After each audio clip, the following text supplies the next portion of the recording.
నమస్తే. ఇప్పుడు మీరు చూడబోతున్న వీడియో ఖచ్చితంగా మీకు ఉపయోగపడుతుంది, నచ్చుతుంది కూడా.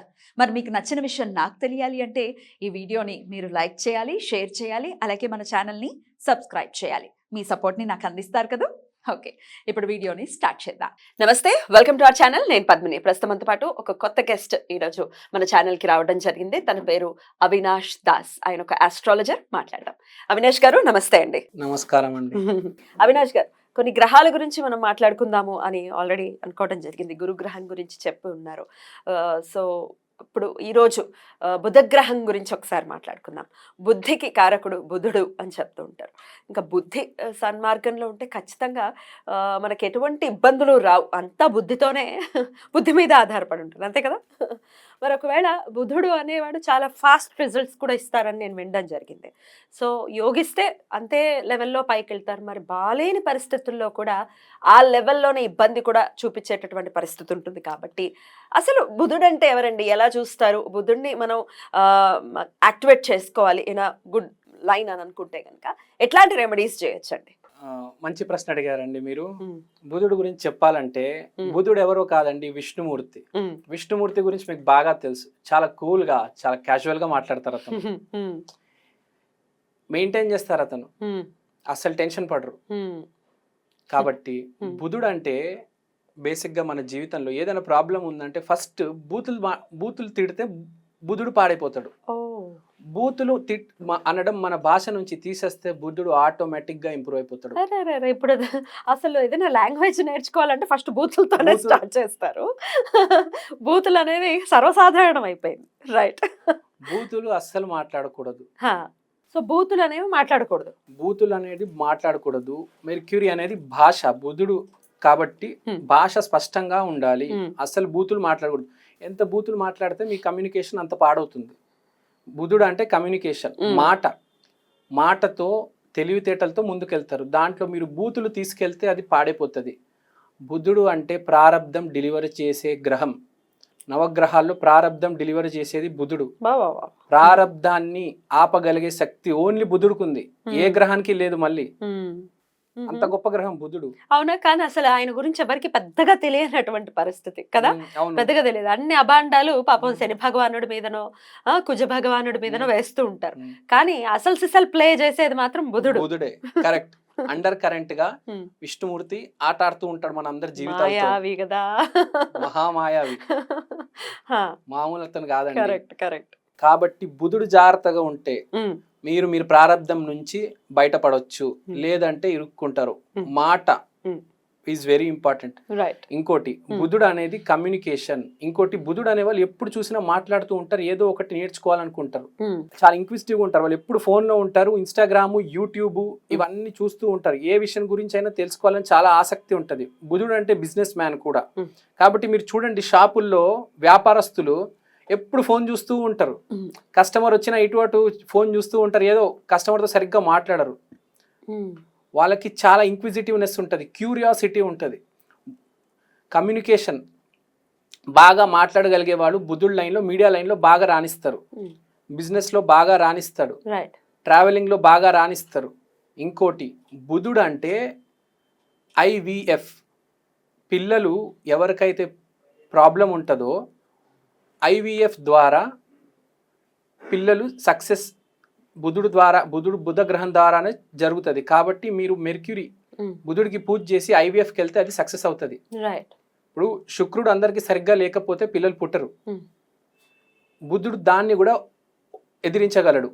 సో బుధుడు అనేది మీకు పిల్లల ప్రాబ్లం ఉన్నా, మీ జీవితంలో ప్రారంధం ప్రాబ్లం ఉన్నా దేన్నైనా ఎదుర్కోగలడు.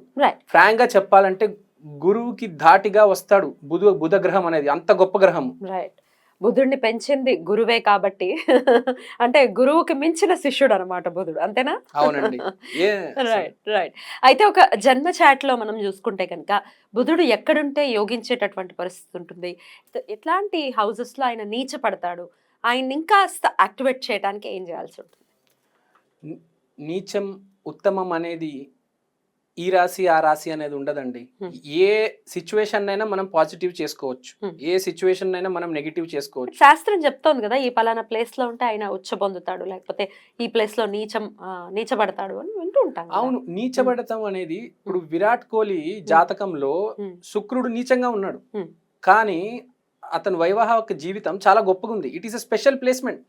అంటే పాపగ్రహాలకి పాప స్థానం ఉండటం మంచిదే అని అంటూ ఉంటారు జనరల్ గా. దాన్ని హ్యాండిల్ చేయగలగాలి, కెపాసిటీ ఉండాలి. అది చాలా ప్రాబ్లం క్రియేట్ చేస్తుంది. అంత ఈజీగా మీకు రాదు, అది రానివ్వదు.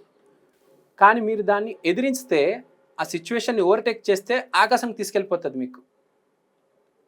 సో నీచం ఉత్తమం అనేది ఏదీ లేదు. మీరు ఏ రాశిలో అయినా బేసిక్గా మీ బుధగ్రహం బాలేడంటే మీరు విష్ణుమూర్తికి పూజ చేయండి చాలు. దాని మించి ఏది లేదు. బూతులు మాట్లాడకండి, ఎవరితో గొడవలు పెట్టుకోకుండా ఎంతవరకు మాట్లాడాలో అంతే మాట్లాడండి. మాట జాగ్రత్తగా ఉండనియండి. మాటే మెయిన్. మనం మాట మేనేజ్ చేస్తే మర్క్యూరీ బుధుడు మేనేజ్ అయిపోతాడు. మాట జారామా అంతే. ఇప్పుడు మీకు సింపుల్గా చెప్పాలంటే, మన ఫేస్ మీద తీసుకుంటే మన నాలిక అనేది బుధుడు, మన ముక్కు అనేది గురువు. ఇప్పుడు గురువు బాగాలేకపోతే ఫస్ట్ ముక్కు పగులుతుంది. ఇప్పుడు శూర్పణఖ ఎగ్జాంపుల్ చూసుకోండి, ఆ ముక్కు పగిలింది, అట్లనే తెగిపోయింది. అట్లనే బుధుడు కూడా మన బాడీ, మన స్కిన్ ప్లస్ మన నాలిక, మనకు ఆటోమేటిక్ గా తెలిసిపోతుంది. మన బుధుడు ఎప్పుడైతే పాడవుతాడో మనకు స్కిన్ ప్రాబ్లమ్స్ వస్తాయి, నాలిక మీద ప్రాబ్లమ్స్ వస్తాయి. సో మీరు ఐడెంటిఫై చేసుకోవచ్చు, మీ బాడీతోనే మీరు ఐడెంటిఫై చేసుకోవచ్చు మీకు ఏ గ్రహం బాగుంది, ఏ గ్రహం బాగలేదు.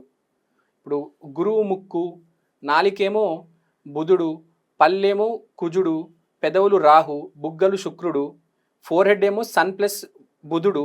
కాబట్టి మన ఫేస్ చూసి ఐడెంటిఫై చేయవచ్చు ఒక మనిషి ఎలా ఉన్నాడు, వాడి పరిస్థితి ఎలా ఉంది. ప్రతి మనిషి అతని ఫేస్ చాలండి ఐడెంటిఫై చేయడానికి. ఐడెంటిఫై చేసి ఆ ప్రాబ్లం సాల్వ్ చేసుకోవాలి. ప్రాబ్లం పట్టుకొని చాలా మంది అలానే ఉంటారు, ప్రాబ్లమ్స్లోనే ఇరుక్కుంటారు. జాతక శాస్త్రం హెల్ప్ తీసుకోవాలండి ఒక మనిషి అన్నాక. జీవితం అంటే డిసిషన్, నిర్ణయం. కష్టాలు అందరు పడతారు, కానీ సరైన నిర్ణయం తీసుకునే వాడే పైకి వెళ్తాడు. రైట్. సో విష్ణుమూర్తి ఆరాధన విశేషమైన ఫలితం ఖచ్చితంగా ఇస్తుందని చెప్తున్నారు కదా, ఎట్లా ఆరాధన చేయమంటారు, ఎలా చేయమంటారు? ఆరాధన, ఇప్పుడు ఆరాధన గురించి ఒకటే చెప్తానండి నేను. ఇప్పుడు చదువు లేని వాడు ఎలా ఆరాధన చేస్తాడు? విష్ణు సహస్రనామం చదవమంటే చదవలేడు. విష్ణుమూర్తిని తలుచుకోవండి, విష్ణుమూర్తితో కనెక్ట్ అయి ఉండండి. Connection is very important. ఇప్పుడు ఒక మండలం అంటే 48 సంఖ్య. ఇప్పుడు 48 రోజులు అనుకోండి. ఈ మండలం అనేది 48 ఎలా వస్తుందంటే 27 నక్షత్రాలు, 12 రాసులు, 9 గ్రహాలు కలిపితే 48. ఈ 48 రోజులు మీరు ఫిక్స్ అయిపోయి విష్ణుమూర్తితో కనెక్ట్ అవ్వండి. లేకపోతే మీకు చదువు వస్తే మంత్రాలు చదవండి, మీకు తోచినంత చేయండి. విష్ణుమూర్తితో ఏదో రకంగా కనెక్షన్లో మీరు ఉండండి. ఎట్లా కనెక్ట్ అవ్వాలంటే ఎట్లా కనెక్ట్ అవుతాం, కానీ దానికి ఒక process. What is the process? ఏం లేదండి, మీరు విష్ణు సహస్రనామాలు చదవచ్చు, మామూలుగా కనెక్ట్ అవ్వచ్చు. Just being grateful to Vishnumurthy for giving you this life. Gratitude చూపించడం విష్ణుమూర్తికి, దేవుడా మీ వల్ల మేము ఉన్నాము, మా జీవితం మీరిచ్చిన గిఫ్ట్ చాలు. మీరు జస్ట్ 48 days 24/7 సబ్ కాన్షియస్గా విష్ణుమూర్తితో కనెక్ట్ అయి ఉంటే చాలు, ఇంకేం చేయనక్కర్లేదు. రైట్. అప్పుడు ఖచ్చితంగా బుధుడు యోగించేటటువంటి పరిస్థితి ఉంటుంది. మాట కూడా కంట్రోల్లో పెట్టుకొని ఇదంతా చేస్తే జాతకం మారుతుంది. జాతకంలో గ్రహం నీచంగా ఉన్నా దేవుడు ప్రతి మనిషికి అవకాశం ఇస్తాడు. రైట్. బ్యూటిఫుల్. డెఫినెట్గా బుద్ధుడు చాలా సింపుల్ ట్రిక్ ఇది. డెఫినెట్గా మన నోటిని కంట్రోల్లో పెట్టుకుని, అందుకే ఈ అయ్యప్ప మాలలు వేసుకోవటం కానీ, ఈ మాలలు వేసుకునేది ఒక కంట్రోల్ కోసం కదా. 48 days డెఫినెట్గా కంట్రోల్ని మనం గనక తెచ్చుకుంటే, బుద్ధుడు యోగించడం మొదలు పెడితే హైట్స్ ని చూడొచ్చు. ఇక్కడికి వెళ్ళిపోతారు, పై ఆకాశం. సక్సెస్ సీఈఓ అందరు బుద్ధుడు బాగున్నాలే, సీఈఓలు మొత్తం బుద్ధుడే. ఓన్లీ ఆగ్రహమే సీఈఓ అని చేస్తుంది. చాలా బ్యూటిఫుల్ గా ఎక్స్ప్లెయిన్ చేశారు. Thank you so much Avinash. నమస్తే.